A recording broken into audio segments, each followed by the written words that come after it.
profesionalización de las clases y hacer un poco más dinámico ahora la estadía y el estudio de manera virtual. Entonces, la idea es como realizar foros también de discusión en las clases que se vayan a realizar una vez iniciado el proyecto de las clases compartidas. Y pues nada, muchísimas gracias por estar acá, por participar y darnos como la oportunidad de conocer también cómo es el funcionamiento del derecho en el país donde vayamos a recibir la clase. Muchísimas gracias. Para la participación, pues es bueno tener en cuenta que para las personas que vayan a participar, la aplicación la plataforma da la opción de levantar la mano. La idea es que la utilicen para que haya un orden. Mantener por favor los micrófonos silenciados porque si no se vuelve pues muy caótica tanto la exposición del docente como la reunión para el resto de las personas que están presentes. Entonces mantener los micrófonos silenciados y pues la moderadora, que será Sorani, pues será la encargada de otorgar el permiso para que la persona realice la pregunta o hable, pero lo ideal es que se le permita al docente hacer su exposición y si tiene alguna duda levantar la mano. Muchísimas gracias. Muchas gracias a ti, Salomé. Y bueno, también hace un extensivo un saludo a la Universidad Nacional del Norte. Nos acompañan el profesor Sergio López, la profesora María Luisa, pero también Arquímedes, así que un abrazo fraterno. También pues agradecimiento a Juan Pablo Alonso, que nos dio pues la conferencia de la Universidad de Buenos Aires y digamos nos abrió un espectro tan interesante para pensar la filosofía del derecho desde la epistemología. A los estudiantes de la Universidad de Buenos Aires, a los estudiantes de la Universidad Nacional del Norte, a los estudiantes de la Universidad Libre, también pues un agradecimiento cordial y a todos la clase, ¿sí? Bueno, y por supuesto a Nicolás, al profesor Nicolás por abrir este escenario, a Salomé y a Sorani. Y a mis estudiantes también pues de Filosofía del Derecho de la Universidad Libre de Pereira. Yo quiero empezar como con unos tópicos comunes. Digamos que Aristóteles nos enseñó mucho eso en los primeros analíticos y en los segundos, y también en el organón, que es poner antes de cualquier discusión en tela de juicio el objeto. ¿A qué nos vamos a disponer hoy? Entonces voy a plantear unas categorías de análisis, y esas categorías de análisis es a partir de las cuales va a girar en torno este discurso, digamos, ius filosófico. Para eso tenemos unos textos de base. El texto de base es el de Lon Fuller, el caso de los exploradores de la caverna, que es como nuestro pretexto. ¿Sí? Si analizábamos desde el punto de vista casuístico, pues entonces ahí tendríamos el caso. Saludos también al profesor Rubén, que nos acompaña con su grupo de Historia de la Filosofía. Y un paper sobre pragmatismo, donde yo quise como profundizar en lo del profesor Juan Pablo Alonso. Ahí hablo yo de qué significa el pragmatismo en términos de teoría de la verdad. También explico un poco en qué consiste el correspondentismo, sobre todo en la verdad en sentido correspondentista de Tarski, que es la que hereda, digamos, la concepción de Popper, o sea, la concepción de racionalismo crítico. También analizo un poco el coherentismo. Entonces, esos son los textos como de base. Pero antes de eso, entonces yo voy a hacer como una introducción de unos 30 minutos, 35 minutos, para poder hacer una conversación. Yo quiero esto hoy muy mayéutico. Entonces, les voy a compartir para que empezamos como a pensar en cosas comunes sobre cómo estamos observando aquí, digamos, la filosofía del derecho. Para eso, pues, quise traer a colación,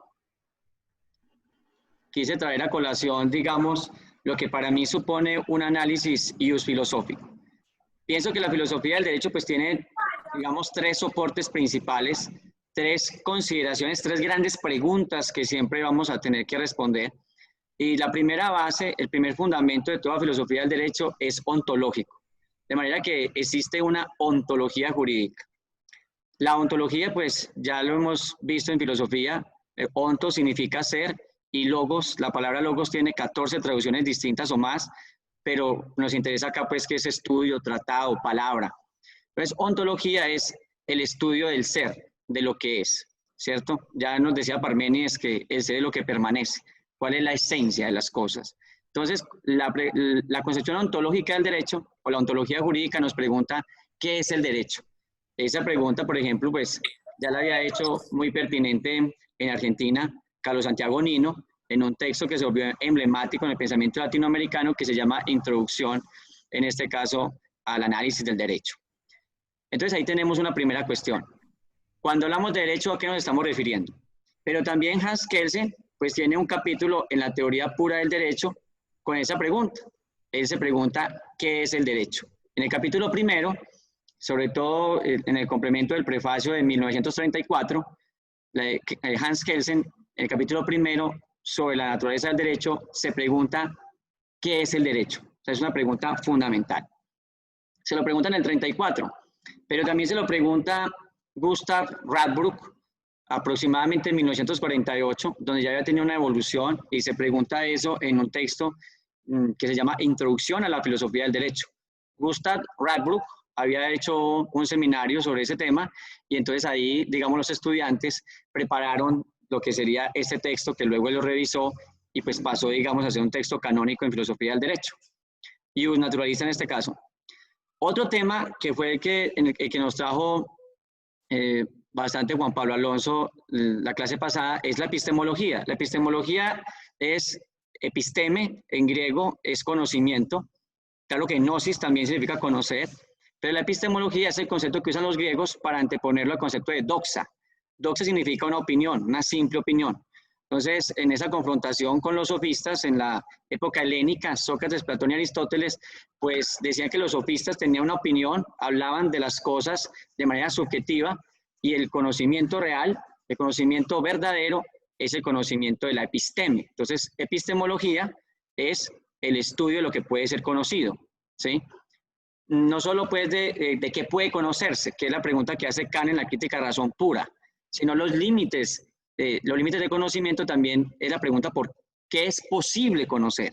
En el caso del derecho es qué podemos conocer del derecho. Es muy interesante, por ejemplo, Hans Kelsen nos dice que el concepto de justicia es incognoscible. Él dice que ese término absoluto de justicia es bastante etéreo, no lo podemos conocer. Por ejemplo, es una posición epistemológica ruda del caso pues, de Hans Kelsen. Lo que no se ve en los pragmáticos son más blandos en ese proceder. Bueno, cuando hablamos de ontología jurídica, pues también hablamos de ciertas cosas. Podemos hablar de axiología jurídica o de ética jurídica, algo pues que no le gustaba mucho a Hans Kelsen porque, como sabemos, él en teoría pura del derecho quería hacer un ejercicio de justamente de encontrar la esencia en el derecho fuera de lo extrajurídico. Entonces, yo veo que la filosofía del derecho debe abordar estas tres cosas muy de la mano, ¿cierto? Pese a lo que muchos positivistas fuertes observen. Yo pienso de que analizar qué es el derecho, ontología, nos abre la posibilidad de pensar epistemológicamente a la pregunta ¿qué es posible conocer del derecho? ¿Cuáles son los límites que podemos conocer del derecho? ¿Cuál es la estructura del derecho o del ordenamiento jurídico? Y, por supuesto, eso nos abre las tres grandes áreas de epistemología, que es iusnaturalismo, iuspositivismo y pospositivismo.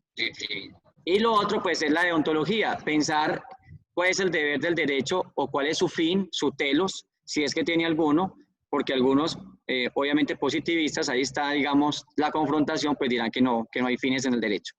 Pero hay que pensar también una deontología jurídica. Entonces, quiero que nos pongamos de acuerdo en eso, en que si vamos a hablar de filosofía del derecho, hay unos temas que son ontológicos, otros temas son epistemológicos y otros temas son de ontología jurídica. Quería recordar que cuando vamos a hacer un análisis ius filosófico, pues tenemos que tener en cuenta básicamente unas características filosóficas. Aquí podemos hacer varias cosas. Podemos pensar en que hay abogados que profundizan en conceptos teóricos, o hay juristas y entonces hacen desde el derecho filosofía, eso es una forma, pero también hay filósofos que toman el derecho como objeto de estudio, entonces el análisis se vuelve más de filósofos hacia el derecho. Entonces hay esas dos formas de entenderlo.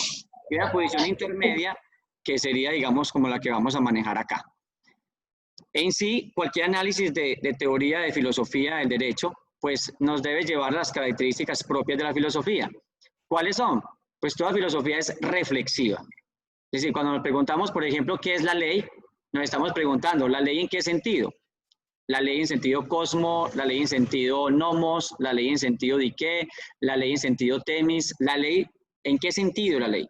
Entonces, la filosofía nos lleva a reflexionar, ¿qué es la ley? A pensar, ¿qué es la justicia? ¿Qué es un ordenamiento jurídico? ¿Qué es validez?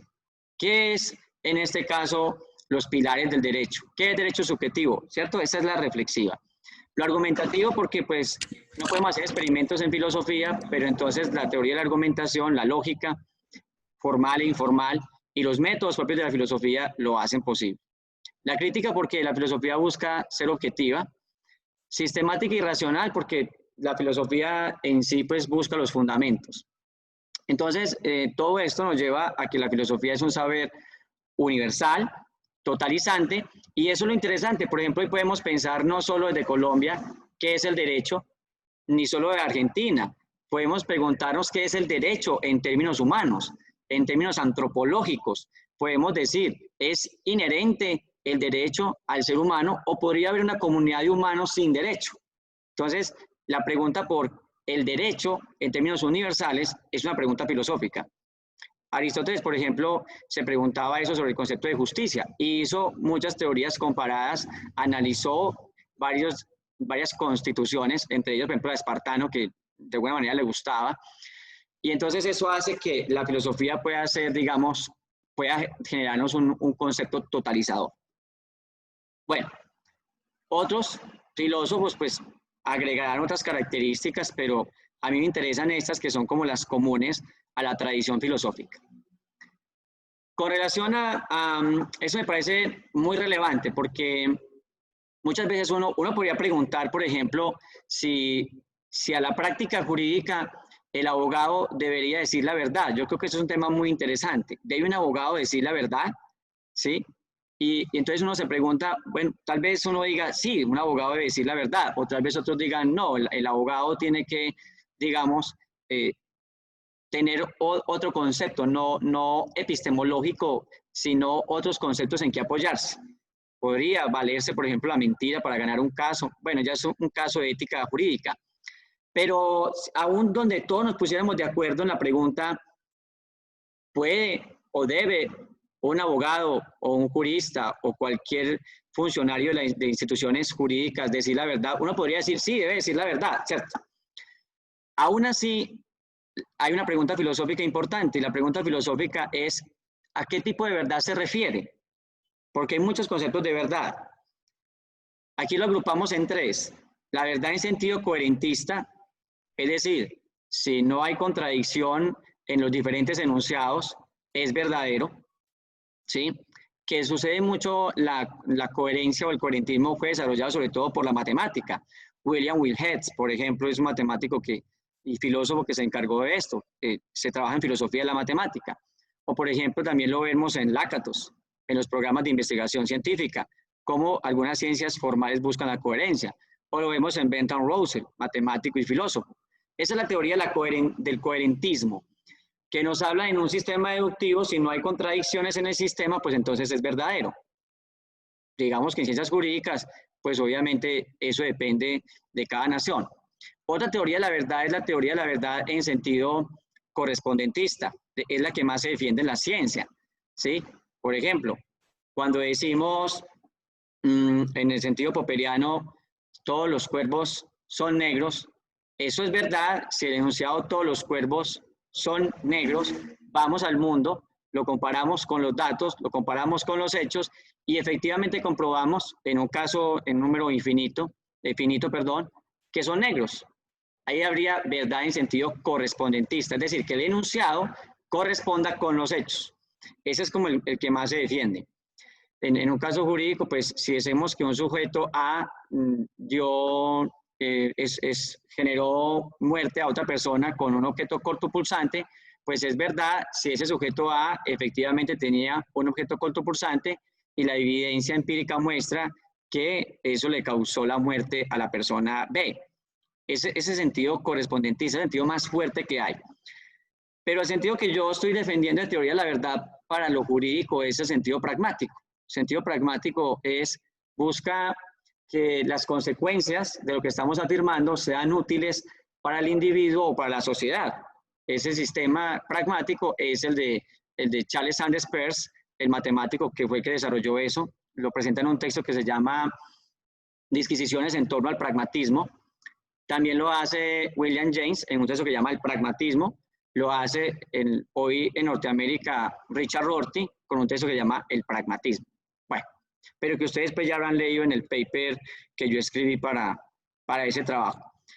Entonces, en epistemología, ¿qué es lo que vemos en filosofía del derecho? Pues tres grandes corrientes muy fuertes, que son el naturalismo, que supone que sí podemos conocer, por ejemplo, qué es la justicia, y podemos tener un pensamiento a priori de qué es la justicia, como si fuera una idea innata, que era lo que defendía, por ejemplo, Descartes en Meditaciones Metafísicas. O podemos tener otro pensamiento que es el positivismo, donde dice no podemos conocer la justicia, por ejemplo, como lo propone Hans Kelsen, sino que la justicia depende de cada contexto.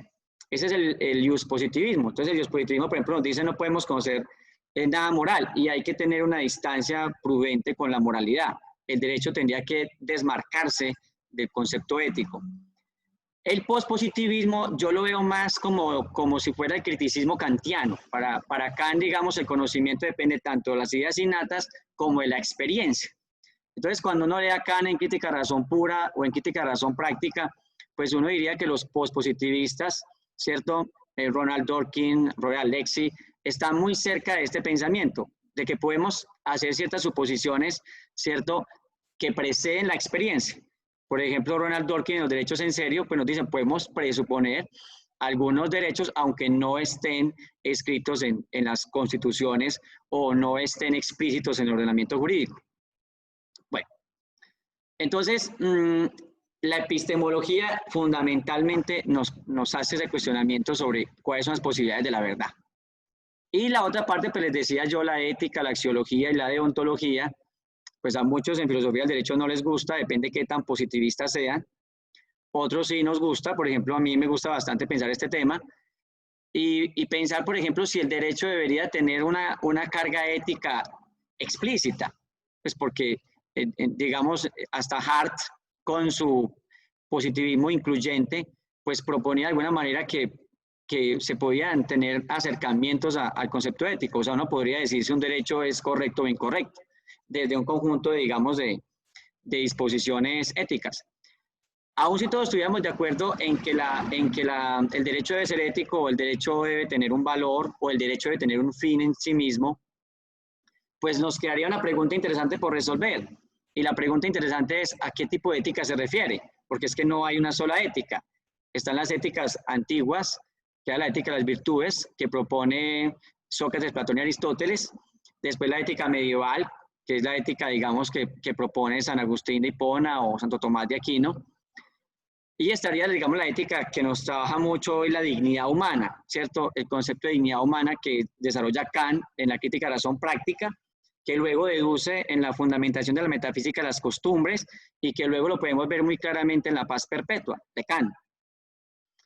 Después tenemos una ética, digamos, contraintuitiva contra toda esta tradición, que es la ética de Nietzsche, y pues Nietzsche nos propone en muchos textos, digamos, en Genealogía de la Moral, en Más allá del bien y el mal, en Ecce Homo, en Hacia los Zaratustra, nos propone otra ética, la ética del superhombre, ¿cierto? Y digamos que en las actuales pues tendríamos la ética de Habermas. Entonces, cuando hablamos de ética, pues también tenemos que pensar es a qué tipo de ética nos estamos refiriendo. Entonces, quiero dejar como sentado eso, sentado de que en filosofía cuando hablamos en términos filosóficos de ética, cuando hablamos en términos filosóficos de verdad y cuando hablamos en términos filosóficos del ser, pues no nos definimos a una sola cosa. O sea, hay que aclararlo también. En el caso de la ontología, yo he estado rastreando mucho esa ontología y hay ontologías muy bien hechas, por ejemplo, como la de Hilary Putnam en Estados Unidos, donde podemos ver, por ejemplo, en el texto las 1000 caras del realismo, un tipo de ontología. Yo creo que esa ontología no es fácil para trabajar en ciencias jurídicas, También estoy viendo la ontología de Kripke, muy buena en física, química, pero no muy aplicable a las ciencias jurídicas. Entonces yo creo que hay dos posibilidades de desarrollar muy buena ontología jurídica desde la tradición filosófica. Una es el racionalismo crítico de Popper con la teoría de los tres mundos, y otra es la filosofía del lenguaje, desarrollada, inspirada, digamos, en Austin, en Wittgenstein, que fue la desarrollada por John Searle, en un texto que se llama La construcción de la realidad social, ¿sí? Eso yo creo que tiene mucho futuro, porque John Searle nos habla de los hechos brutos y de los hechos institucionales. Entonces, quedaría, cuando uno pregunta qué es el derecho, pues ontológicamente uno diría es un hecho institucional. O sea, hace parte de un conjunto de hechos que son los hechos sociales. O sea, es una construcción social simbólica. A mí me gusta mucho la de John Searle, aunque yo en mis trabajos, en los papers, he trabajado racionalismo crítico de Popper, pero creo que otra línea para fundamentarlo podría ser la de John Searle, que aún pues sigue vivo y uno puede interactuar con él, está pues en ejercicio. Bueno, para hablar de análisis filosófico, de filosofía del derecho, pues uno también tiene que partir de los métodos de la filosofía.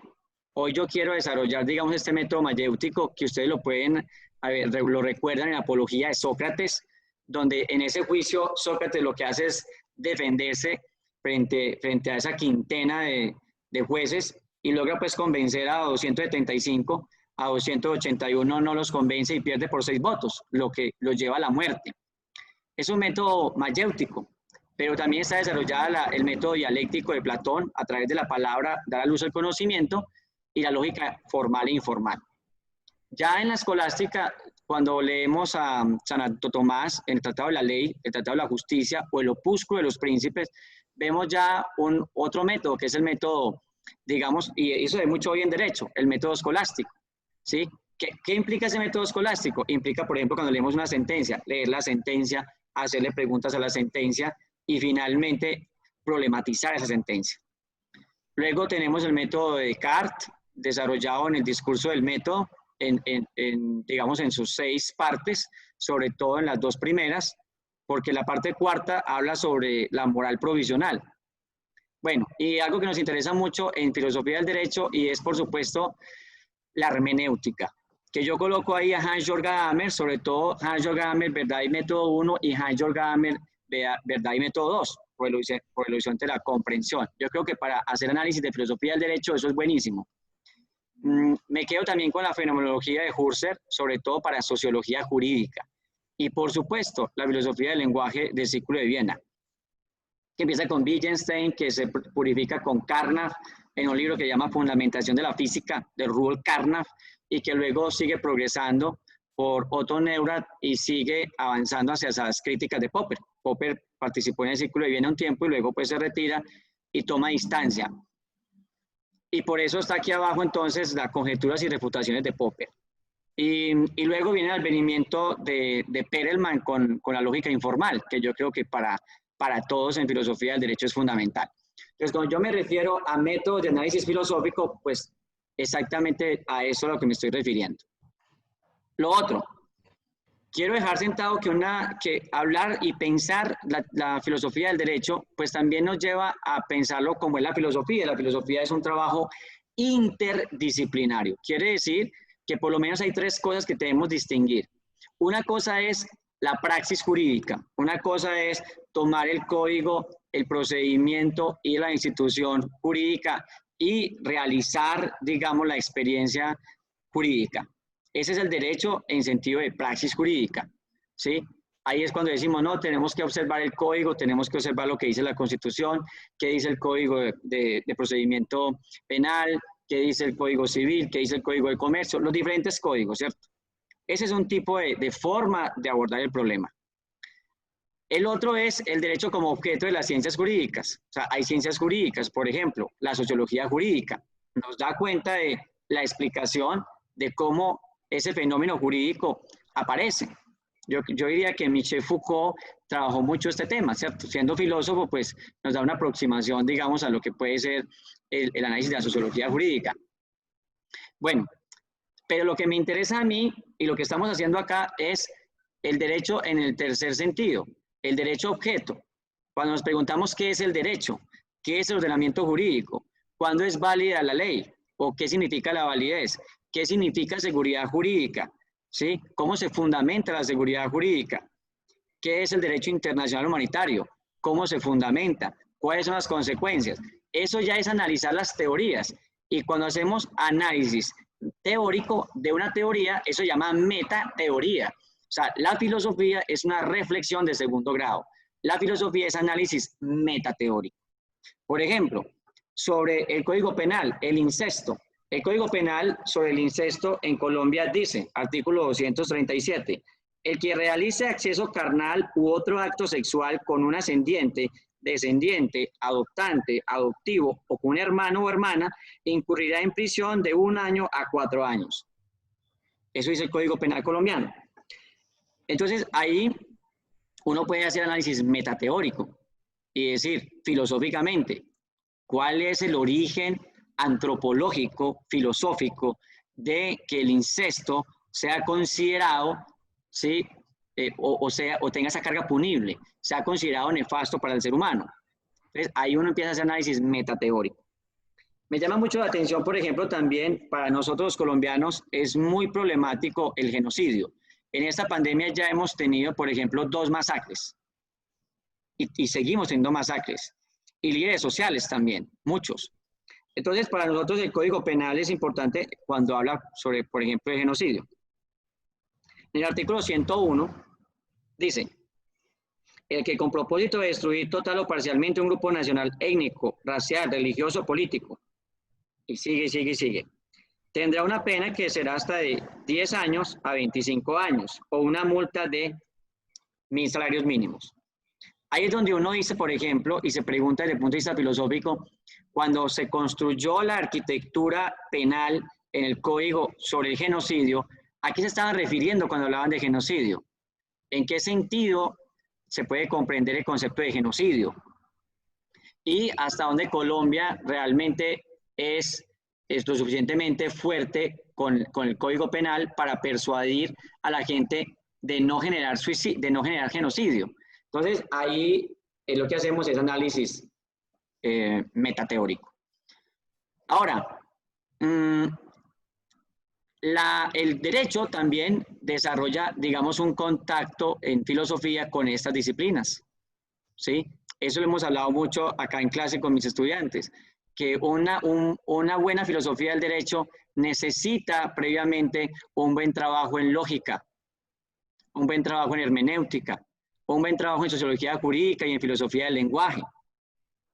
Y también necesita disciplinas de apoyo como la antropología, como la psicología, como la sociología. Por citar un ejemplo, el caso de la clonación en Colombia, ¿sí? Es un concepto antropológico. ¿Hasta dónde vamos a permitir la clonación? ¿Hasta dónde llega el derecho penal en clonación? Y habría que preguntar en el Código Penal argentino, ¿cómo analizan, que ahorita lo vamos a discutir, ¿cierto?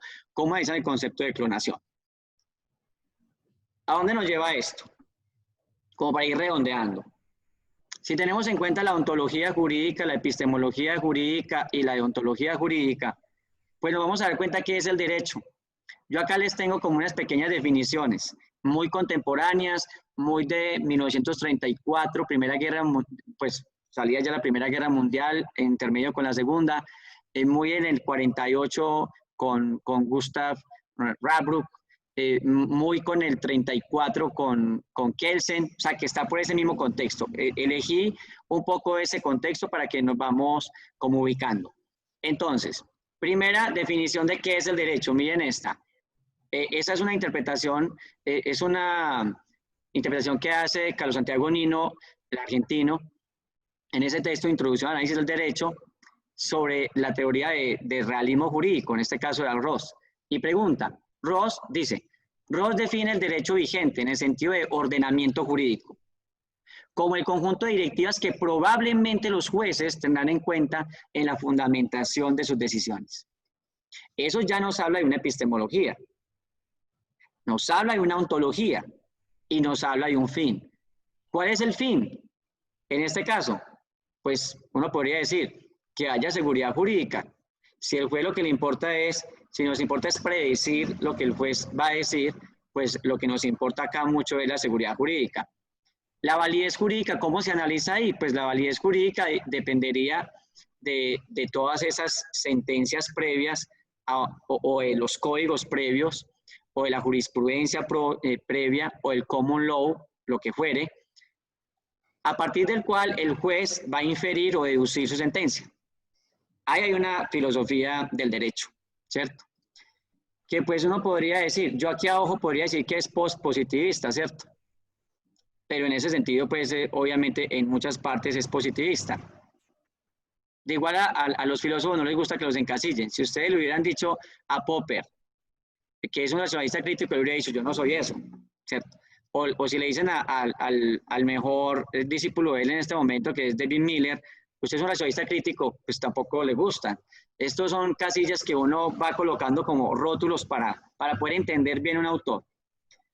Bueno, acá está Hans Kelsen, en teoría pura del derecho. Entonces miren, desde la estática jurídica dice, considero desde el punto de vista estático solamente que el derecho es solamente un sistema de normas a los cuales los hombres prestan o no conformidad. Normas, o sea, la clave ahí está en que el ordenamiento jurídico es un conjunto de normas. Dice más abajito, en cambio, si consideramos al derecho desde el punto de vista dinámico, o sea, desde la manera en que es creado y aplicado, debemos poner el acento sobre la conducta humana. Eso lo hace Hans Kelsen, pues porque Hans Kelsen es neokantiano. Recuerden ustedes que él también tiene mucho de Kant, ¿cierto? Bueno, y más adelante dice, el derecho es una técnica de coacción social, ¿sí? Eso, porque para él el concepto de coacción es fundamental en la teoría del derecho, ¿cierto? Bueno, tenemos otras posibilidades de entender el derecho, y es esta de Gustav Radbruch. Miren ustedes ese tono, digamos, naturalista y naturalista, porque para él la justicia es clave. Mientras Hans Kelsen rechaza el concepto de justicia, para Gustav Radbruch es fundamental. Entonces, por ejemplo, dice, el derecho es la suma o el conjunto de los hechos críticos cuyo sentido se cifra en realizar la justicia. O sea, hay una teleología para Gustav Radbruch. Para Gustav Radbruch, el derecho se define desde sus fines, se define desde la justicia y se define desde el concepto, por supuesto, estipulativo o de normas. Entonces, lo que hace aquí Radbruch es darnos una definición del derecho y un naturalista en el sentido de que, y eso fue un giro, ¿no? Porque él al principio fue muy realista, fue muy hacia realismo jurídico, pero digamos el segundo, Gustav Radbruch, pues giró un poco más hacia este naturalismo. También obviamente hay que entender mucho la guerra y lo que generó en su momento la Segunda Guerra Mundial. Entonces dice, el derecho es la suma o el conjunto de los hechos críticos cuyo sentido se cifra en realizar la justicia, ya la realicen o no. Es derecho aquello que tiene como sentido poner en práctica la idea de derecho. O sea, él dice que ya la idea de derecho nos habla del fin de hacer lo correcto. O sea, nos lleva a una ética, pensar éticamente, ¿sí? De pronto ahí habría que caer en cuenta también de un texto de McIntyre que se llama Tras la virtud, donde nos habla de la importancia, digamos, en lo jurídico y en lo ético, de volver a pensar las virtudes. En un mundo que es un mundo positivista, es un mundo completamente positivizado, fruto de Augusto Comte, fruto de la industrialización y fruto, pues, de lo que tenemos hoy en el mundo. Sobre todo el poder de la ciencia, ¿cierto? Bueno, y tenemos acá, en este texto ya es de los años 70, y también tiene un toque español y un naturalista, ¿sí? Que nos hace, pues, Ángel de la Torre. La esencia del derecho es la justicia, mientras que el ser del derecho consiste en la objetivación de la justicia mediante la formalización, de la vida social, ¿sí?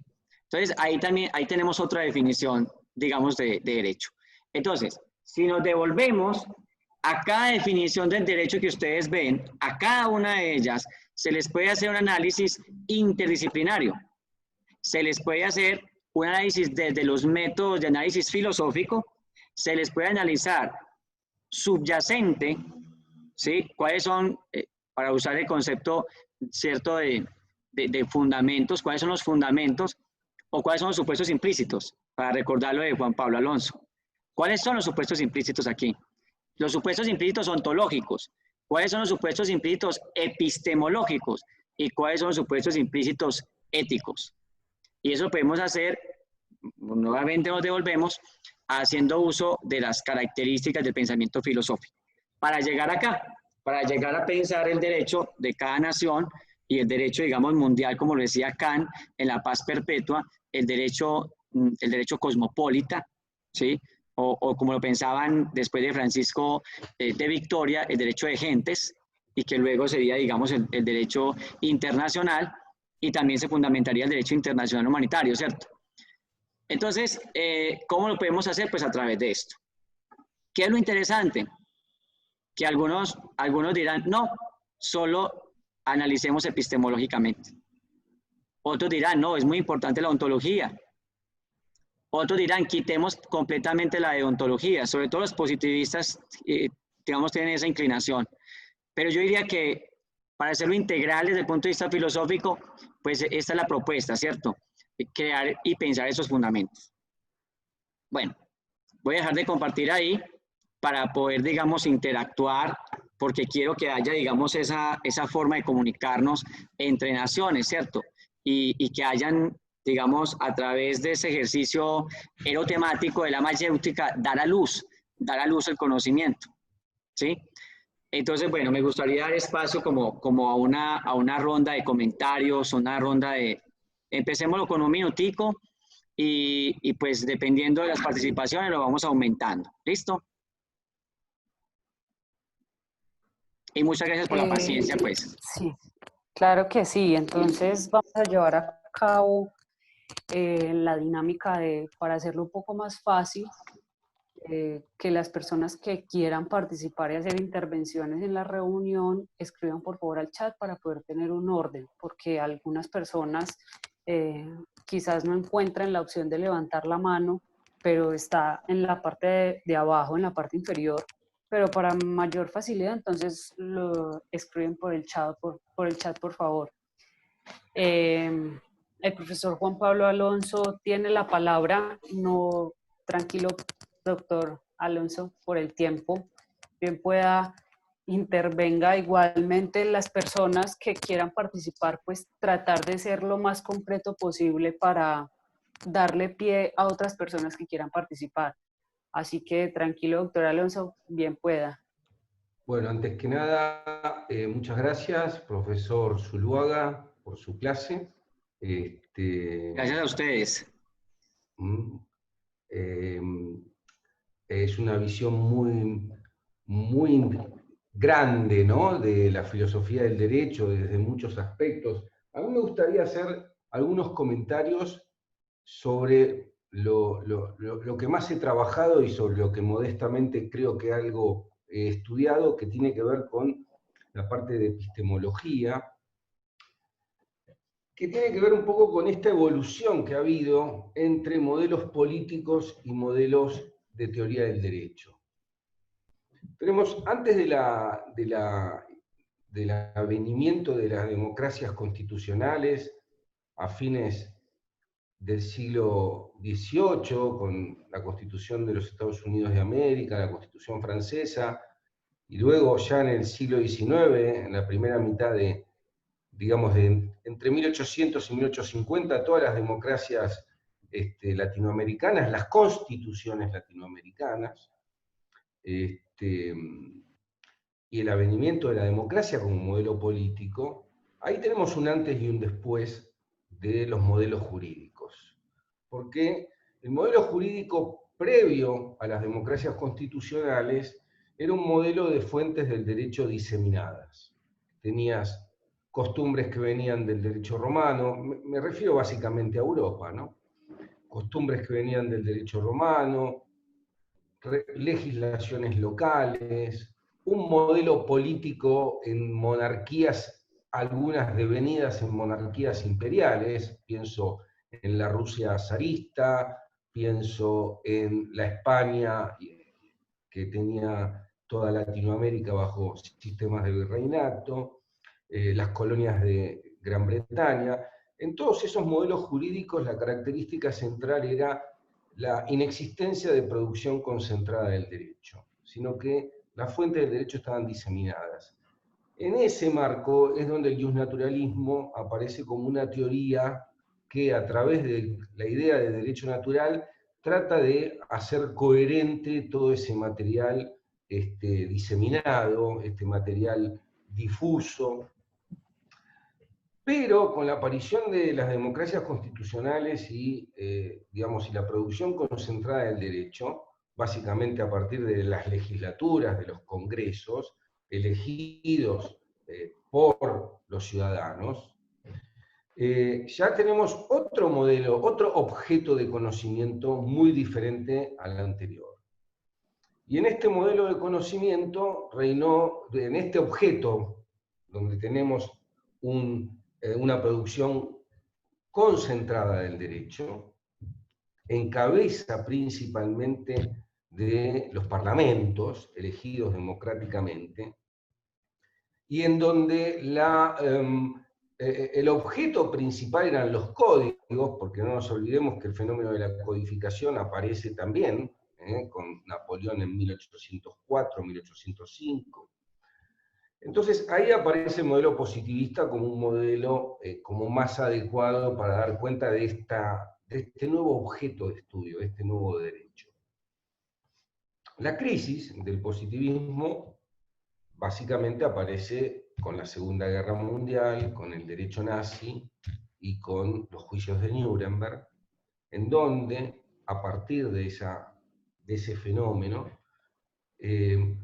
claro, todas las leyes que había hecho el Parlamento alemán y todas las leyes que había hecho bajo el régimen nazi, toda la normativa, si se aplicaban esas leyes en el juicio de Nuremberg tendrían que quedar absueltos todos, porque las acciones de los nazis eran a veces no solo permitidas, sino obligatorias por el sistema nazi jurídico vigente.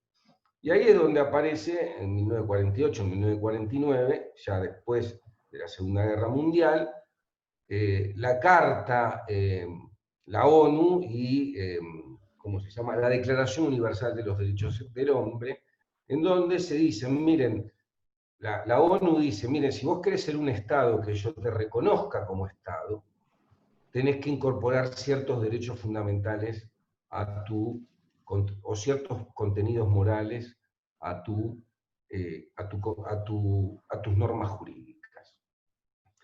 Entonces ahí es donde aparece la crisis del positivismo, las acusaciones de que el positivismo justificó, legitimó al derecho nazi, o según la definición de derecho que daba el positivismo, el derecho nazi también era derecho, cosa que es cierto, como también era derecho el derecho griego que admitía la esclavitud, y como también es derecho el actual derecho norteamericano que tiene legalizado a presos en Guantánamo sin orden judicial, y también es derecho las ejecuciones en la silla eléctrica del estado de la Florida. Sí, todo eso es derecho. Para el positivismo todo eso es derecho.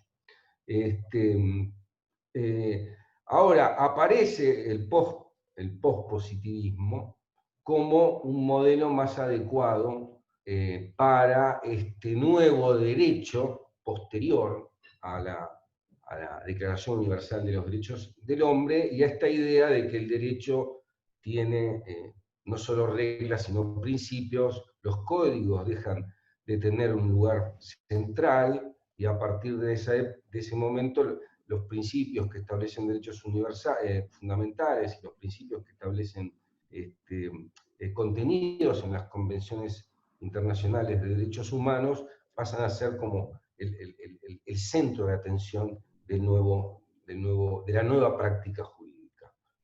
Y frente a esto estamos en la tensión, ¿no?, entre los que nos inclinamos más por mantener el positivismo y ver este nuevo fenómeno, que algunos llaman el neoconstitucionalismo, manteniendo la perspectiva positivista, pero claro, un positivismo sensible, obviamente, a los derechos fundamentales y a los principios jurídicos. No hay duda, digo, salvo Kelsen y Buligin, que eran escépticos en materia ética, si sos escéptico en materia ética, los contenidos morales son falsos, no son ni verdaderos ni falsos, no existen directamente. Pero salvo esos casos,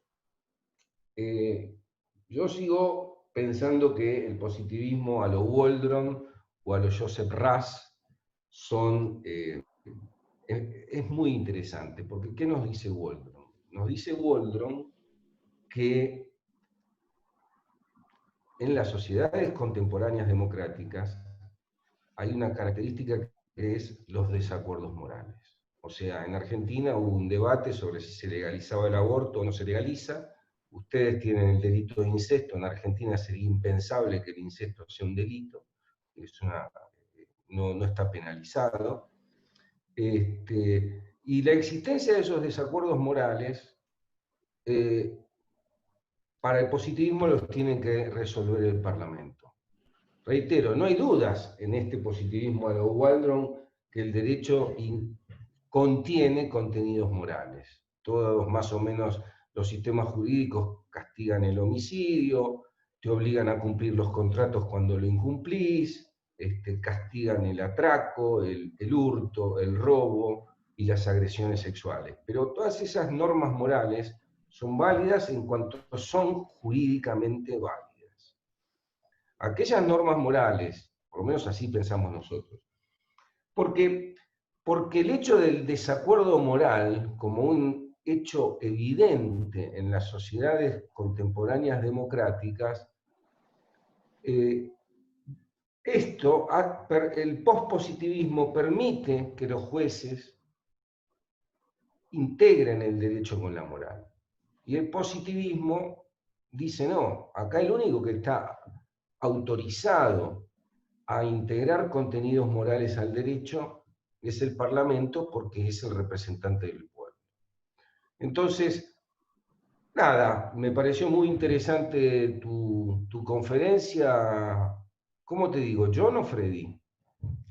Acá me dicen Freddy, pero John está bien. Me pareció muy interesante y simplemente quería hacer esta colaboración a lo que tú acabas de explicar. Gracias. No, muchas gracias, Juan Pablo Alonso. Sí, Juan Pablo Alonso creo que nos hable otra posibilidad y es el concepto, el escepticismo. El escepticismo me parece que todo filósofo debe tener un escéptico por dentro. Hay un texto de uno de los escépticos, de los fundamentales del escepticismo contemporáneo, que se llama Barry Stroud. Él va contra el escepticismo, pero hace una reconstrucción desde Pirrón de Elis. Recordemos que Pirrón de Elis es el fundador del escepticismo heleno. Y los helenos, pues, y hay Protágoras también. Protágoras tiene una frase que se volvió, digamos, como la principal en el concepto del escepticismo contemporáneo y moderno, que es: el hombre es la medida de todas las cosas, de las que son en cuanto que son, y de las que no son en cuanto que no son. Entonces, el escepticismo, tanto de Protágoras como de Pirrón de Elis, nos lleva también, digamos, al relativismo, lo que hoy llamamos el relativismo moral. Entonces, Barry Stroud hace una reconfiguración de los límites del escepticismo, porque uno puede ser un escéptico, digamos, fuerte, radical, como dudar del mundo externo. Uno puede ser un escéptico moderado, y eso es lo que llamamos en la filosofía, cuando Descartes en su discurso del método habla justamente de la duda metódica, ¿sí? De dudar de todo lo que no es claro y distinto a la mente. La claridad y la distinción es lo que da la evidencia en el caso de Descartes. Entonces yo creo que lo que nos trae Juan Pablo Alonso en el sentido de hay que analizar también las posturas escépticas, porque efectivamente hay un acuerdo muy generalizado en unos derechos humanos y también hay naciones que no están de acuerdo. O sea que si bien existe un acuerdo generalizado, existe también unos desacuerdos morales. Y de pronto se ha apuntado un poco la teoría de la acción comunicativa de Habermas, en hablar de unos mínimos. ¿Cuáles son los mínimos que podemos tener los humanos para vivir entre nosotros? Me parece muy interesante, por ejemplo, la propuesta que hacía Paul Feyerabend, que es uno de los críticos del racionalismo de racionalismo en general, porque él planteaba la posibilidad, por ejemplo, de decir, si hay unos caníbales que quieren hacer su ley de canibalismo mientras no molesten a otros, pues podríamos permitirle que fueran caníbales. Y si en las escuelas otro grupo quisiera, por ejemplo, enseñar vudú, pues ¿por qué no hacerlo? Ese es, digamos, el anarquismo epistemológico que propone Paul Feyerabend en un texto que se llama La ciencia en una sociedad libre, ¿sí? Que sería más o menos como esto de hasta dónde nos llevaría el relativismo moral y el escepticismo moral. Entonces me parece que hay un debate muy interesante, sobre todo en las constituciones que estamos continuamente recreando en nuestras naciones, como es el caso de Argentina, que veo yo que va muy con este debate nuevamente acerca del aborto. Y hay otros debates que habrá que asumir. Entonces, me gustaría que participáramos los que pueden alzar la mano, pueden comunicarse por el chat. ¿Sí, Salomé? Sí, sí señor, qué pena. Es que estaba solicitando la palabra Iván, Bueno. que tiene una pregunta. Muchas gracias, profe. Iván. Qué pena, es que quería revisar esta cita que usted hizo aquí de McIntyre. Pues según yo me acuerdo en Justicia de Michael Sandel, pero usted lo que dijo es que McIntyre fue el que dijo que había que como recuperar estas buenas prácticas pues en la vida, ¿cierto? Pues esta moral, como según decía Aristóteles. Pero según yo me acuerdo, él habla de McIntyre cuando habla de estas reparaciones a las comunidades negras que pedían pues por la esclavitud de hace varios años, y él habla del comunitarismo. Y que él decía pues que todo el ser humano es una historia, ¿cierto? Que uno ya nace y hay algo que precede pues a uno, una historia, una narrativa. Pues quería confirmar ahí esa cita que usted hacía, porque según yo me acuerdo, pues la conclusión del libro que hacía Michael Sandel era de recuperar pues la moral, ¿cierto? De recuperar Sí, estas buenas costumbres. sí, Pero McIntyre era el que decía pues lo otro, que hay pues algo que le precede a uno pues como unas lealtades anteriores a la persona.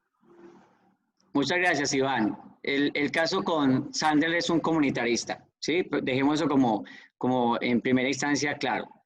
Y lo otro es, la cita que yo hago de McIntyre es en su texto Tras la virtud, que es la fundamentación filosófica de las virtudes griegas, ¿sí? Entonces no es del texto que vos hablas, sino un texto más profundo, más fuerte filosóficamente, que se llama Tras la virtud, que es la reconstrucción de la concepción de ética de las virtudes en la concepción helénica, es decir, en la tradición Sócrates, Platón y Aristóteles, ¿sí?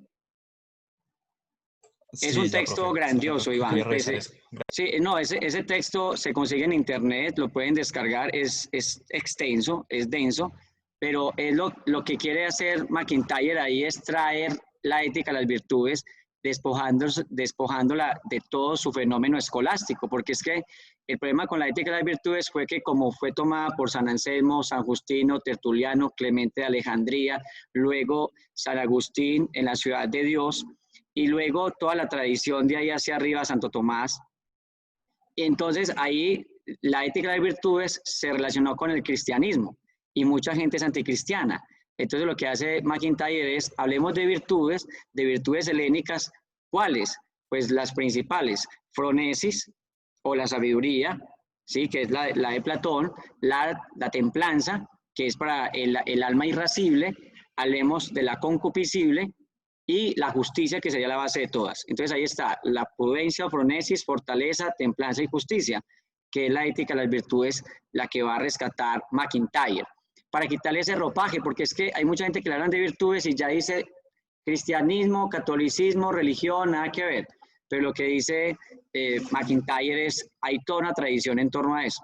Tradición que también se puede ver en Werner Jaeger, en su grandioso trabajo de los griegos, yo diría que es el alemán que mejor nos ha entregado los griegos hoy, en su texto La Paideia. Es otro texto muy importante para analizar la filosofía del derecho porque reconstruye la historia griega. Y otro texto que es sobre, también de Werner Jaeger, sobre Aristóteles. Entonces también hay unas formas muy interesantes de volver a los griegos. ¿Ok, Iván? Sí, profe, muchas gracias. Le agradezco las Bueno, referencias. es con mucho gusto. Yo quisiera hacer una pregunta.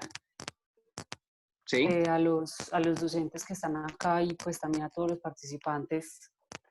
El tema del aborto, ahora que lo mencionan, pues es un tema de discusión a nivel, digamos que mundial, ha generado mucho impacto a nivel social. Y hace poco leía un documento pues yo en búsqueda como de encontrar el fundamento de derecho de los estados que penalizan, perdón, el aborto no, qué pena, la prostitución. Buscaba yo el fundamento de derecho del por qué en algunos estados se penaliza la prostitución y en otros no. Por ejemplo, en Colombia no se penaliza la prostitución, se penaliza el tráfico de personas y el tráfico de menores y de trabajo sexual de menores también, pero la prostitución, como por ejemplo en Estados Unidos, no se penaliza. En este momento no recuerdo el nombre del documento, pero allí encontré un documento internacional donde dice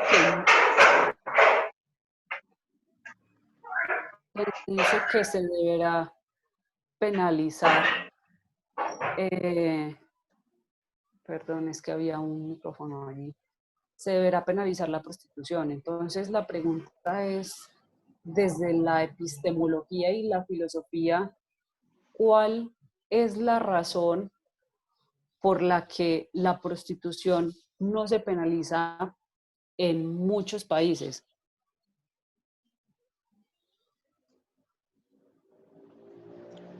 Ok, Salomé, pues yo me atrevería a decir que básicamente cuando hablamos en términos filosóficos tenemos que recurrir a un tipo de antropología.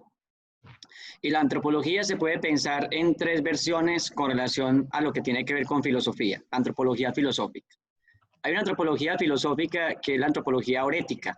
La orética defiende que el ser humano es instintivo por naturaleza y que es el instinto el que supone al hombre, ahí lo precede. ¿Quién hace parte de ese tipo de epistemología? Por ejemplo, Thomas Hobbes, por ejemplo, Sigmund Freud, por ejemplo, Skinner.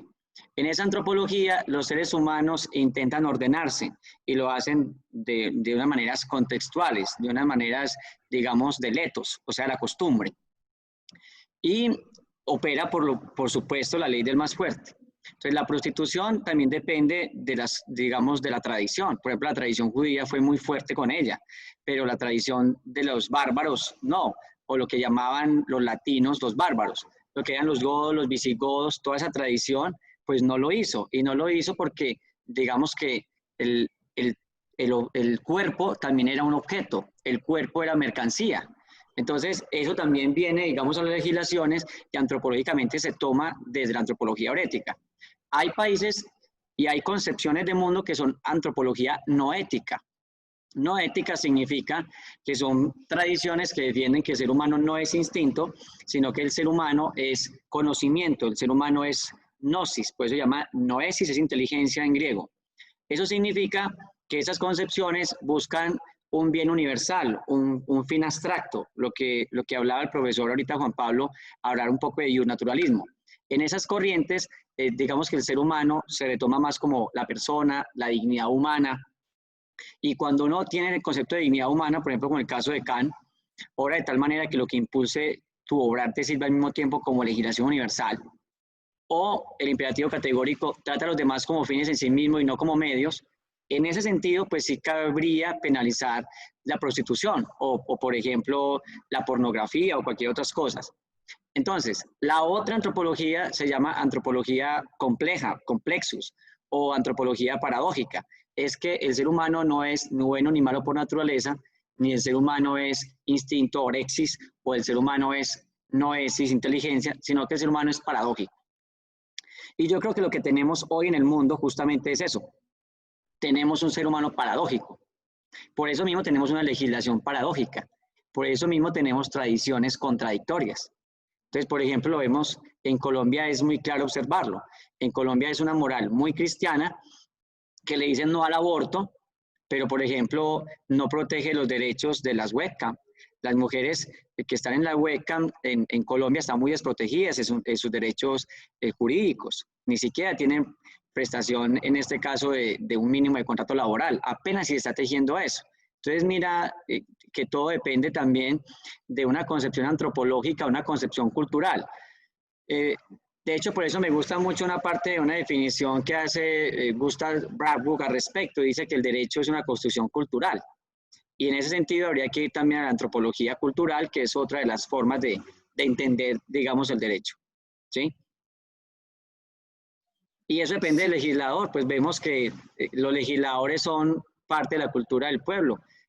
Al pensar esto, decimos, el legislador responde a la opinión del pueblo, y más cuando es democracia. Por eso a Platón no le gustaba mucho la democracia.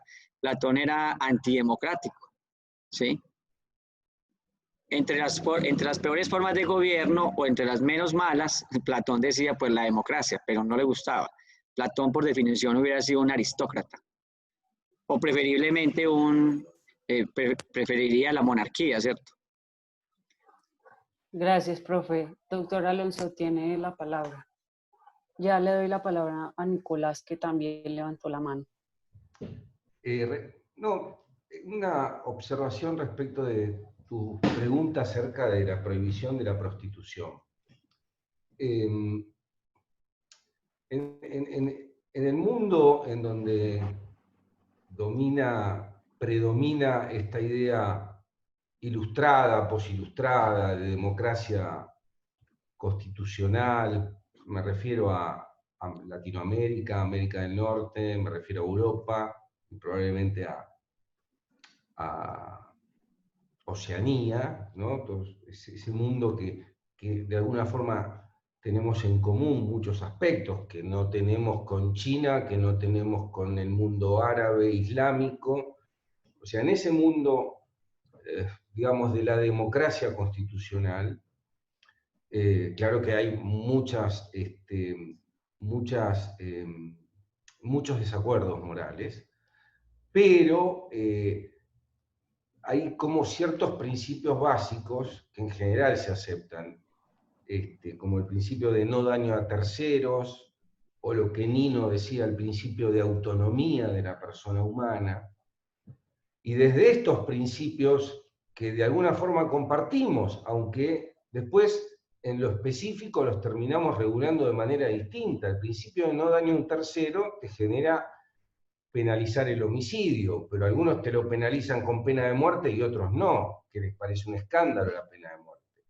Ahora bien, respecto a la prostitución, en Argentina y en España también, y en muchos lugares, está todo lo que sea la prostitución organizada, la trata, todo eso está prohibido. Y está bien que esté prohibido, pero lo que es la prostitución del hombre o de la mujer, que porque le gusta, porque lo quiere hacer, porque le parece una forma razonable de autosustentarse a él, a ella o a su familia, no le molesta y lo hace de manera voluntaria, no veo ninguna razón para que haya una prohibición hacia esta prostitución, digamos, autogestionada.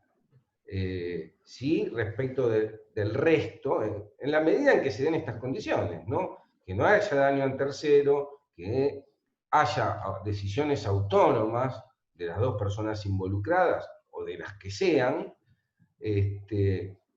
ya no me puedo expedir sobre lo que puede pasar en Irán, en un mundo completamente diferente desde el punto de vista de concepción del mundo, o lo que puede pasar en China. Pero en lo que es los países que compartimos estas ideas, que obviamente tenemos muchas diferencias, desacuerdos morales. Irlanda durante mucho tiempo, no sé si aún todavía ningún tipo de aborto está permitido, entonces no es que somos todos iguales. En algunos hay pena de muerte, en otros hay incesto, en otros no, pero creo que en materia de la prostitución, este caso específico, en donde hay respeto a la autonomía y hay respeto al no daño a tercero, no veo ninguna razón para que sea prohibida. No la veo. Quizás hay alguna, pero yo no sé cuál sería. En Argentina, de hecho, el hecho de la prostitución, creo que cuando hay oferta pública y esas cosas ni siquiera es un delito, la llaman contravención, pero que tiene que ver ya con la oferta pública, no con el hecho de tener sexo pago adentro del departamento de quien sea, sino con la cuestión pública. No sé si con eso te sirve para algo lo que... Sí, sí, doctor Alonso, muchísimas gracias. Nicolás, tiene la palabra. ¿Qué tal? ¿Cómo están? Muy bien, Nicolás. Muy interesante todo lo que vienen discutiendo. Me tengo que reconocer ignorante en muchos de los temas. La verdad que han abarcado una gran cantidad de corrientes y de ideas. No puedo ni empezar a comentar sobre todo, me sería imposible, y sobre todo con esa profundidad. Quería consultarte, porque me parece que tal vez, por lo menos capaz por nuestro estilo, a nosotros nos resulta en general más, nos abre un poco más las clases. Quería consultarte, Freddy, en tu opinión, un poco con lo que decía Juan Pablo recién, bueno, esta cuestión de desacuerdos morales, esta metodología que propone este positivismo, que se resiste un poco a este nuevo positivismo. Bueno, ¿qué opinas tú? Que algo habías mencionado en la semana pasada en referencia a Dworkin, creo que un poquito algo habías hecho una pequeña referencia, pero ¿qué opinas tú respecto de, bueno, cómo debería tratar el positivismo o el pospositivismo esta cuestión, cómo debería resolverse, si estás de acuerdo con lo que plantea Waldron, ¿cómo ves tú la situación? Nicolás, ¿pero cómo debería tratarse de la prostitución o qué? No. Me fui a lo anterior, a la cuestión esta de los desacuerdos morales y del lugar del juez o del parlamento como lugar para resolver estas cuestiones, no sé si calificarlas de prejurídicas, pero estas cuestiones que surgen y que el derecho tiene que responder de alguna manera. Sí, bueno, yo estuve resistiéndome mucho sobre racionalismo crítico y estructuralismo en un tiempo de mi vida. Los estructuralistas en filosofía de la ciencia como Molines, como Wolfgang Stegmüller, me enseñaron mucho sobre estructuralismo, y entonces yo tuve un giro. Hay una técnica que se llama la técnica ontosemántica, y esa técnica ontosemántica permite que no haya una teoría de la verdad clara, sino que las teorías sean instrumentos para resolver problemas. Entonces, con relación a los desacuerdos morales, yo creo que me inclinaría por esa forma de verlo, una forma muy pragmática. Y entonces la forma pragmática me lleva un poco a Alf Ross, me lleva a pensar en que el juez sí debe tener un gran espectro, digámoslo así, de manejo. No todo lo puede dejar el legislador. Además, por algo importante, yo no creo muchísimo en el legislador. El legislador en la historia de la humanidad me ha generado mucha desconfianza. Ya de por sí me genera desconfianza la democracia, porque recordemos que la democracia es legítimamente el gobierno de cualquier persona, ¿sí? O sea que en teoría los que no saben podrían gobernar si así lo eligieran, ¿sí? Entonces, en ese sentido, yo pienso de que el juez debe tener una capacidad de moverse en unos principios fundamentales, que puede ser, por ejemplo, la dignidad humana de Kant, que me encanta, que puede ser el principio de trata a los hombres y a los seres humanos como fines en sí mismos y no como medios, que es una teleología moral. Yo creo que el juez debe actuar desde ahí. Yo creo que el juez debe ser versátil también con la aplicación de los casos en un contexto, porque el legislador legisla de lo universal, pero el juez aplica desde el caso del individuo o desde el caso de lo colectivo. Entonces yo le daría más fuerza al juez. Obviamente eso tiene un riesgo, el riesgo de la seguridad jurídica. Yo diría que como pragmático, yo en algunos contextos estaría dispuesto a asumir una pérdida de seguridad jurídica. Ahí es donde me salgo un poco del positivismo, porque para el positivismo es imperdonable ese problema de los vacíos, ¿cierto? Entonces ahí me acerco también un poco a Dworkin. Yo creo que pensar en esa última conferencia donde Dworkin habla sobre la pregunta, ¿pueden los jueces ser filósofos? Deberían serlo, que yo creo que me está hablando de esa intervención que yo hice. Yo pienso de que el juez debería tener un poco más de filósofo y que en algún momento debería, esa antigua figura de la fronesis, de la sabiduría, de cómo el juez interpreta el sentido común jurídico, cómo interpreta el contexto, cómo interpreta el código, cómo interpreta el legislador. Yo creo que hay que darle la fuerza al juez y no simplemente volverlo un técnico, que lo que diga el código y ya, ¿sí? Entonces, yo sé que hay un costo. Los pragmáticos tenemos un costo que pagar y el costo es la seguridad jurídica. Y ahora lo otro, sí deben haber unos mínimos, es que deben haber unos acuerdos mínimos. Ejemplo, todos los seres humanos tenemos necesidad de oxígeno, necesidad de alimento, necesidad de protección, entonces habría que mirar las condiciones. John Locke nos hablaba en la Carta de la Tolerancia, por ejemplo, algo muy importante, nuestra autoconservación. Cualquier juez debe respetar nuestra autoconservación. Por ejemplo, cuando estamos sometidos a una acción de peligro y resultamos por influencia del mismo peligro matando a alguien, ¿cierto? Entonces, ahí tiene que maniobrar el juez, diría yo. Profesor Freddy, el doctor Alonso quiere hacer una intervención y el profesor Rubén hizo una pregunta por el chat para que una vez termine el doctor Alonso, responder la pregunta. ¿Y la pregunta de Rubén es para el profesor Alonso o para mí? No, es para usted. Ah, bueno, ya la voy a mirar. Listo. Bien puede, doctor Alonso. Gracias. Vamos a hacer un comentario sobre lo que acabas de decir, Freddy. Estamos en lugares distintos, ¿no? Sí. O sea, claramente tenemos posiciones diferentes. Sí. Hay una idea de Waldron que a mí me parece muy interesante. O sea, del mismo modo en que Dworkin dice, el juez tiene que ser filósofo, o sea, la utopía del buen juez, ¿no? Que es un poco lo que plantea Dworkin como el mejor camino a elevar la calidad de la respuesta jurídica en una democracia constitucional. Dworkin dice, para elevar la calidad de la respuesta jurídica, un juez tiene que ser filósofo. Waldron, ¿qué dice? No, tenemos que repensar la labor legislativa. Tenemos que repensar la representatividad de la ciudadanía. Porque hay una cuestión que es esto de lo que él llama la objeción contramayoritaria. Waldron. Si un parlamento bien articulado, porque Waldron no saca la idea de cualquier lado, la saca de Habermas básicamente, la idea de la construcción de la ley de manera deliberativa, ¿de acuerdo?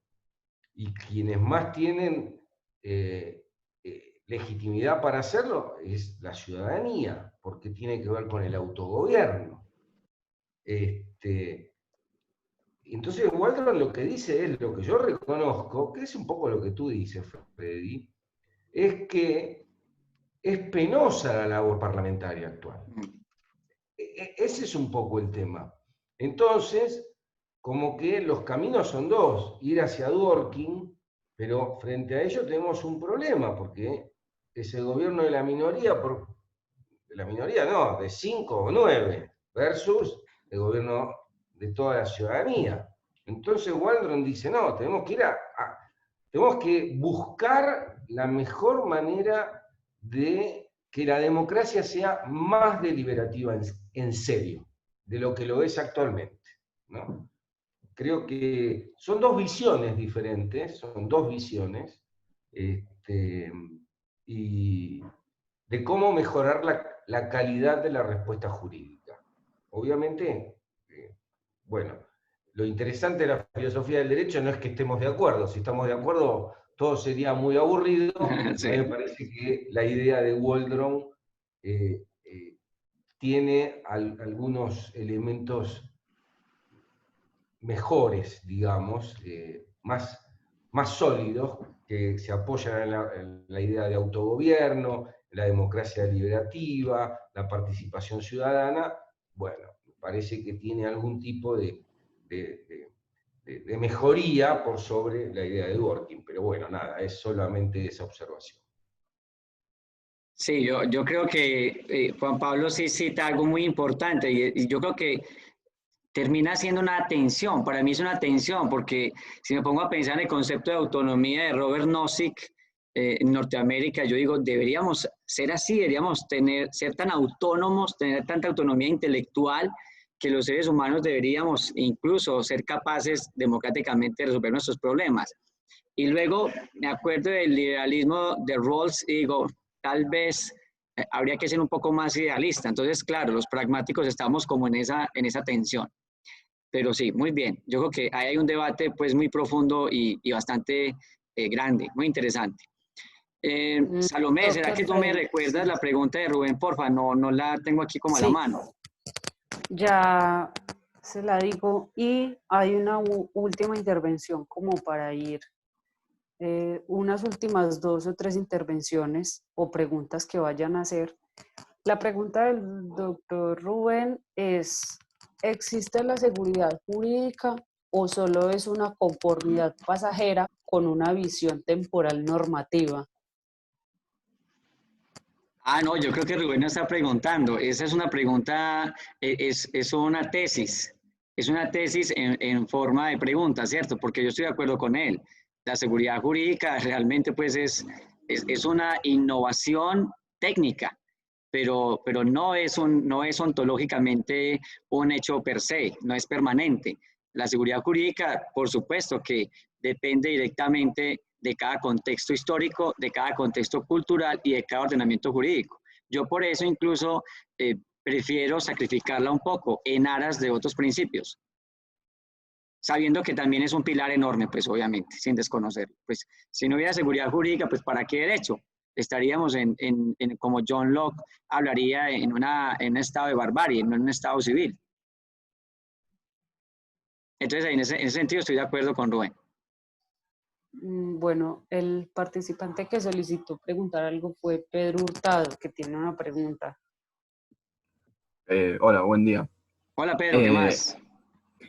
¿Cómo va, Freddy? A Freddy y al profesor Juan Pablo Alonso les quería preguntar más sobre la cuestión de la labor parlamentaria, porque sucede lo siguiente, que por ejemplo se me vienen ahora 2 casos a la memoria, lo que fue en el 2017 en la Argentina con la reforma previsional hacia el sector de los jubilados, que dentro del Parlamento se estaba votando una ley que empeoraba la condición del salario de los jubilados, y fuera del Parlamento estaba completamente vallado por una cantidad inmensa de gente que había ido a manifestarse en contra. No obstante, el proyecto salió votado a favor, pese a que la voluntad popular que afuera se manifestaba estaba claramente en contra.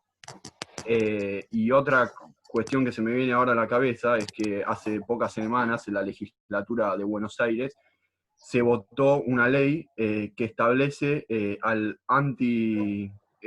antisionismo como sinónimo de antisemitismo.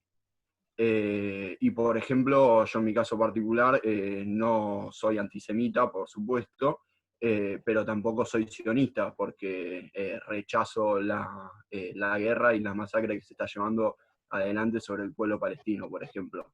De estos 2 casos, lo que yo veo es que se han votado leyes que dudo fehacientemente que se haya consultado al mismo electorado que ha votado a esos legisladores para que estén ahí, si estaban de acuerdo o no con la ley, con lo cual nos lleva a repensar un poco la labor parlamentaria.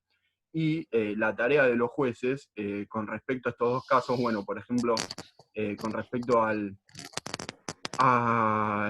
la del 2017, al proyecto de reforma jubilatoria, luego los jueces salieron en sus distintas sentencias en favor de los jubilados. Y ahora, por ejemplo, con respecto de la cuestión de antisionista, hay un partido político que votó en contra de esa ley y el sionismo, la institución sionista argentina le elevó un juicio, con lo cual esperaremos a ver qué decide el juez. Pero en ese caso, en los dos, en este no, porque todavía no sabemos, pero en el anterior, el juez termina creando derecho, que a mí me parece que es más justa la solución del juez que la de que se llevó a cabo en la labor parlamentaria. A lo que voy con esto es, ¿cómo piensan ustedes que se puede repensar la labor parlamentaria, ya que me parece a mí que queda evidente que se contraponen los intereses, a pesar de que deberían representar los intereses de las mismas personas que ellos votaron. Digamos que, Pedro, muchas gracias. En la tradición filosófica siempre se ha tenido, digámoslo, mucho aprecio por la distinción de los poderes. Por eso Platón crea la República. La República es la primera utopía que hay, ¿cierto?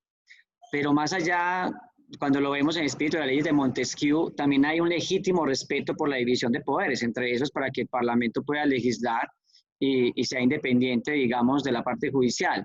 Y si lo vemos en Kant, porque Kant después retoma esa parte de Montesquieu, pues para Kant lo importante es la república, ¿cierto? Entonces Kant habla también de esa diferencia de poderes. Entonces, definitivamente hay que tener esa división. Ahora, ¿qué es lo que pasa tradicionalmente, históricamente con el parlamentario? Que el parlamento responde a intereses también muy comprometidos con el poder. Por eso es un instrumento político, ¿cierto? Se supone que la parte judicial tendría una respuesta directamente a principios relativos a lo que debe ser el bien común. Entonces, ahí está esa diferencia. ¿Qué es lo que yo pienso? Que la única manera de tener un parlamento más fortalecido es dándole más participación a la sociedad civil, a la gente de cambio, porque es que es la sociedad la que tiene que volverse consciente, si no, no hay posibilidades de hacer nada. En Colombia, por ejemplo, después de mucha revolución, se optimizaron los mecanismos de participación democrática. No solo basta con votar, existen otros mecanismos como el plebiscito, como el referendo, como la consulta popular, como el cabildo abierto, incluso el cabildo abierto. Entonces, eso fueron formas de darle participación a las personas, pero las personas tienen que volverse en agentes de cambio, como para utilizar pues el concepto de Bourdieu, el sociólogo, ¿cierto? Las estrategias de manipulación y de control del poder. Si queremos volver a un legislativo más fuerte, la única forma que tenemos es que la ciudadanía tenga mayor pensamiento crítico, mayor pensamiento político y mayor empoderamiento ciudadano. Yo no veo otra forma de hacer eso. Y mientras eso no pase, yo estaré más del lado, en este caso, de lo judicial. Por una razón, es que cuando se vota sobre una reforma laboral o sobre una reforma pensional, el legislativo tiene unas financiaciones en campaña económicas, pasa mucho en Colombia, por ejemplo, que responden es básicamente a poderes económicos y políticos, ¿cierto? No es bien común, eso es lo que pasa en Colombia. No sé cómo sea en Argentina. Entonces, por eso, en nuestra parte legislativa, los colombianos, digamos, no tenemos esa credibilidad institucional, ¿sí? Lo veo pues de esa manera, y eso se fortalece desde lo que llamaban los griegos la paideia. El paidos era el niño, y el pedagogo era el que acompañaba al niño al ágora a poder interactuar, en este caso, con los que les iban a enseñar. Eso es lo que yo veo que no ha pasado, digamos, en Latinoamérica tan fuerte. En Latinoamérica el pensamiento político, digamos, esa educación política, esa educación para la ciudadanía ha sido tan difícil. Recordemos que mientras estaba D'Alembert, Diderot en Francia pensando todo este movimiento, digamos, de la Ilustración, José María Voltaire, en Colombia, por ejemplo, y en Latinoamérica no estaba pasando eso. O sea, a Colombia sobre todo le faltó una ilustración, y la ilustración es llevarle la luz del conocimiento y de la capacidad política a las personas. Eso es lo que no ha sucedido. En Colombia no tenemos una ciudadanía firme. Muchas gracias, profesor Freddy. Ya para ir finalizando, como para dar cierre a la reunión, no sé, Nicolás, si vaya a agregar algo más a lo que estaban abordando. No, yo le puedo decir simplemente a Pedro que justamente eso es el planteo de Waldron. Waldron es el planteo de que la actual representación política entre la ciudadanía y los legisladores viene intermediada por los partidos políticos, básicamente. Viene intermediada por los partidos políticos. Entonces, esta realidad, esta dinámica política, genera justamente esta lejanía, ¿no? Porque nosotros en Argentina siempre, supongo que en Colombia lo mismo, uno siempre termina votando al que le parece el menos malo, digamos. Entonces, a ver, la pregunta es en términos teóricos, digamos, ¿qué es lo mejor en términos teóricos? ¿Un poder judicial con la última palabra en materia de desacuerdos morales? ¿O un parlamento bien articulado, bien representado, que sea quien tiene la última palabra? Yo no tengo dudas que la respuesta de Waldron es la mejor. Ahora, ¿cómo se puede implementar esto? Es la más legítima la respuesta de Waldron, porque se vincula con el autogobierno, se vincula con una serie de cosas que ya dije y no voy a repetir. Pero sí, él es el primero en reconocer un poco la lejanía existente hoy. Waldron es una persona que nació en Nueva Zelanda, estudió en Universidad de Nueva Zelanda, y después prácticamente es el sucesor de la cátedra de jurisprudencia en la Universidad de Nueva York de Dworkin, ¿no? O sea que él ve los dos fenómenos, su país de origen y Estados Unidos. Así que sí, quizás en el interín no nos queda otra que confiar en los buenos jueces, hasta que mejore, digamos, un poco la cuestión, pero la respuesta final, a mi juicio, creo que el desafío que plantea Waldron es un desafío que vale la pena tenerlo en cuenta. Bueno, Salomé, ya te dejo la palabra a ti para que, no sé si Freddy quiere decir algo, pero nosotros ya estamos sobre la hora. Claro que bueno, sí. no, perfecto. No, pues para mí solo agradecer. De verdad que me gusta mucho este intercambio académico de diferentes visiones, de diferentes contextos. Me deja muy animado, muy contento esta experiencia. Bueno, a nosotros también y muchas gracias.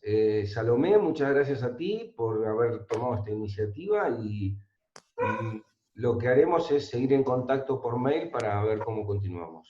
¿De acuerdo? Claro que sí, doctor Alonso, muchísimas gracias. Pues la iniciativa fue principalmente de la universidad, pero muchísimas gracias a todos los participantes, al profesor Nicolás, que quería hacer una intervención, pero igual puede dejarla por el chat por cuestión de tiempo para que pues ellos puedan leerla.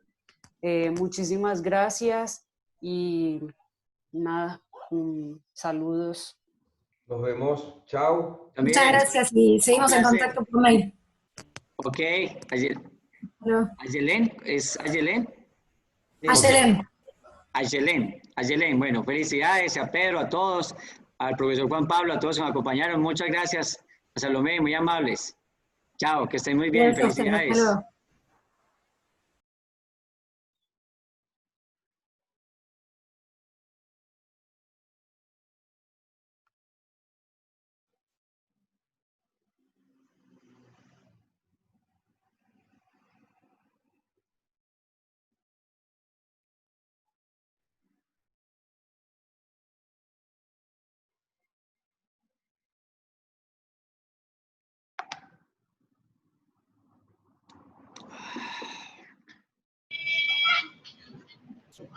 Muy bien, Salomé, entonces por favor parar la grabación. Bueno, Nicolás, muchas gracias por todo. Doctor, muy amable, muy interesante el tema. Vamos a mirar cómo editamos el asunto. Iba yo a citar a Oscar Mejía Quintana, que tiene su misma posición y un trabajo, pero luego hablamos de eso porque me parece interesante las dos visiones que tenemos ahí. Sí, me parece también, me gustó mucho esta intervención, mejor dicho, da mucha riqueza conceptual. Y Salomé, muchas gracias por estar ahí tan pendiente. Y a Qué Soraya. pena, no me había dado cuenta de lo de la grabación, incluso la inicié un poquito tarde, ahorita se me olvidó pausarla. Y lo de la palabra, yo la verdad no me fijé en el apellido, qué pena. No, Salomé, pero excelente lo que hicieron hoy el grupo. Tengo que invitarlos a lo que está pasando con la UNAM y con la Universidad de Chile, porque ahí ya vamos más adelante. Aquí apenas estamos en las pruebas para mirar si si empezamos a interactuar con la Universidad de Buenos Aires, pero el objetivo que podamos vincular universidades tan importantes como la de Buenos Aires, como la UNAM, estamos hablando con la Carlos III también, un poco para unir. Ahí el problema es el horario, pero estamos mirando cómo Sí, lo hacemos. he estado con lo de la participación del profesor Nicolás, como he estado ya un poco sobre el tiempo, por eso quizás pensé que era el estudiante que iba a participar, entonces ahí... No, y fue tardía porque Pero acá lo tenemos participando, vea, ya lo tenemos ahí pendiente. Oye, estaba más tomando apunte de lo que estaba diciendo porque me pareció muy importante ahí el enfrentamiento de ideas entre ambos docentes y sobre todo seguir la línea en la discusión de la clase anterior a esta me pareció súper bueno. Sí, yo quise hacer eso como para poder profundizar y que no llegáramos otra vez como a tener otros conceptos. Entonces, aterrizar estos, digamos que era un reto interesante. Sí. Correcto. No, pues muchas gracias también a mi compañera Sorani que me apoyó ahí con el tema de la reunión. Sí, Sorani, muchas gracias. Yo quería preguntarles algo. Es que yo tuve problemas, no sé, creo que era mi internet, porque me sacaba y me ocurrió solo a mí. Y se escucha entrecortado. Sí, ese es un problema. Sí, yo creo que es el internet, Sí. la conexión. Ah, listo, porque quería ver si era la plataforma, porque la verdad en muchos momentos me sacó. Por lo menos eso salió muy bien para nosotros, ¿cierto? No, nosotros sí estuvimos full, creo. Sí, sí. Que esa era una de las inquietudes. Ha estado Sí. fallando mucho la plataforma de la universidad. Y está en estos Microsoft días. Teams a nivel mundial y se colapsó. Correcto. Entonces, esos Menos efectos de mal. la pandemia, eso es el COVID-19 haciendo sus cositas. Bueno, Sí, sí. profesor Nicolás, no sé qué entonces cómo quedaremos con lo del proyecto. Yo quedo entonces pendiente para hacer la comunicación de reuniones o otras clases que se vayan a realizar con el doctor Alonso y pues de lo que se vaya a llevar a cabo del proyecto junto con mis compañeros de grupo. Claro, Ya se Salomé, lo que hay que comunicarán. hacer, lo que sigue ahorita es que podamos hacer una reunión entre los diferentes coordinadores con las diferentes universidades.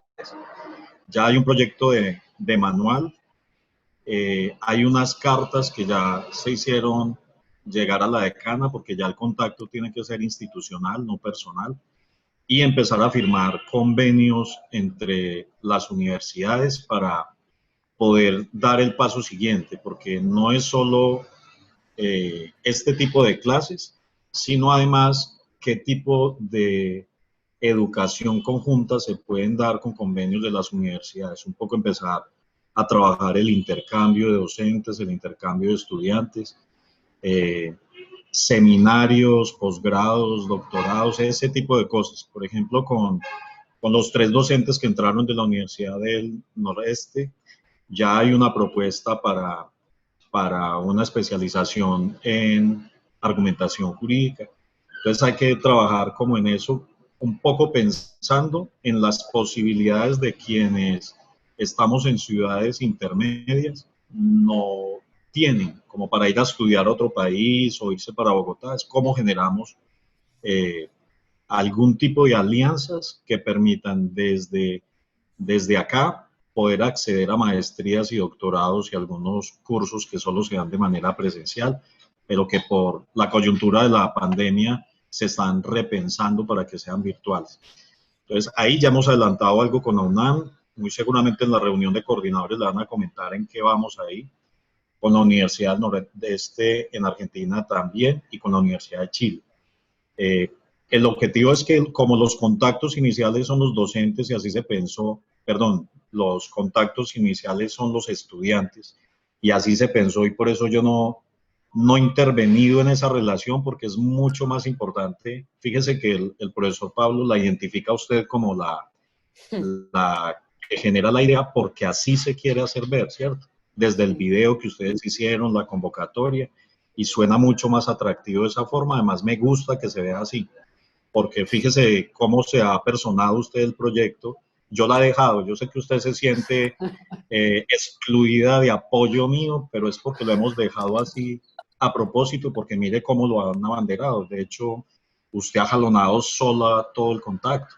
Entonces me parece muy importante porque esos lazos entre la otra universidad se van generando a través de un estudiante que se va personando el proyecto.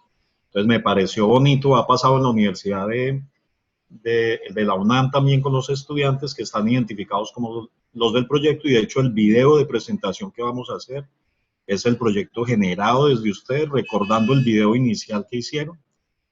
Vamos a hacer un video donde recuenten la experiencia hasta llegar a la clase, y eso es lo que se le va a presentar a las directivas nacionales, un poco de cómo surge el proyecto, y es una iniciativa simplemente convocada, pero que ustedes la jalonaron. Ni el docente les puso los contactos, ni ha estado intermediando el contacto. De hecho, las 2 clases que van ha sido jalonados por ustedes porque nadie más ha jalonado el tema. Entonces eso hay que reconocerlo, y va a ver que los líderes de los estudiantes que están liderando los otros proyectos está pasando exactamente igual, y en lugar de sentir celos alrededor de otros estudiantes o algo, lo que se están es rodeando de otros estudiantes que quieren estar ahí en la línea de contacto. Entonces me parece súper chévere, lo va a ver con nosotros aquí. No más Entonces, que agradecimiento por usted por toda la gestión que ha hecho, y al profesor Freddy por esta clase que evidentemente va generando unos niveles diferentes, como lo evaluaron ustedes en clase. Vamos generando unos lenguajes diferentes en la educación que estamos recibiendo. sí, es. Gracias a ustedes y felicitaciones a Lumé y a Nicolás. Esta experiencia es fruto del trabajo de ustedes. Muchas gracias. No, profe, muchas gracias. Pues al principio sí fue un poco difícil y a veces ha sido muy estresante porque yo me estreso con gran facilidad cuando tengo como encima muchas cosas que sé que debo llevar a cabo, pero trato de organizarlas lo mejor posible para hacer todo al mismo tiempo.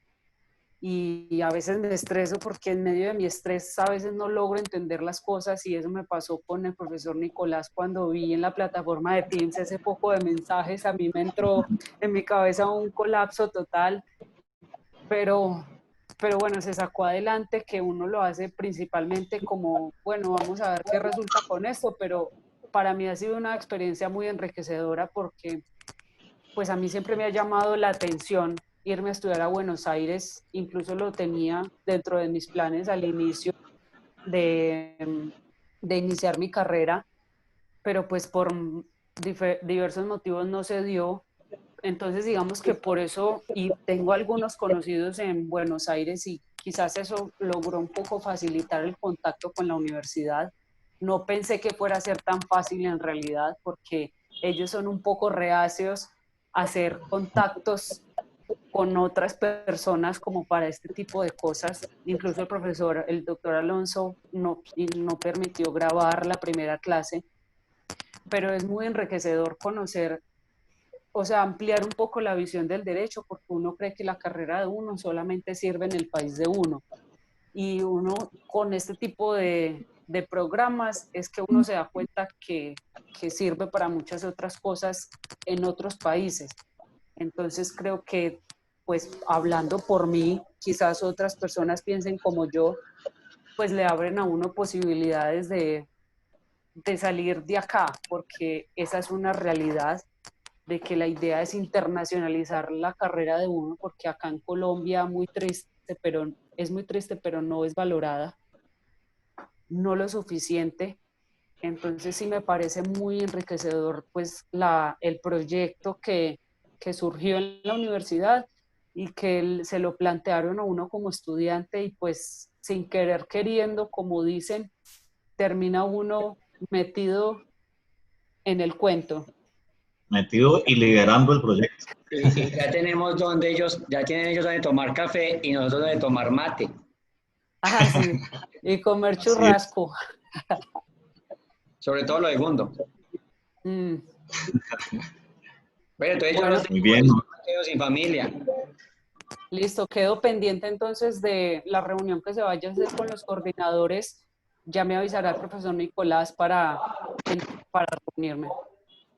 Listo, sí. Inicialmente vamos a terminar con todos esos mensajes que le coloqué, que es los pasos para el proyecto de clases espejo, como los denomina el doctor Freddy y otras personas, y clases compartidas, como lo estamos denominando nosotros, porque vamos a sacar la cartilla que va unida pues al video.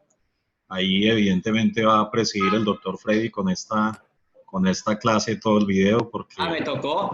Bueno. Excelente. Ya la decana está agendada para el tema de la presentación y con el presidente nacional que está interesado en el tema, que a través del rector pues conoció el proyecto.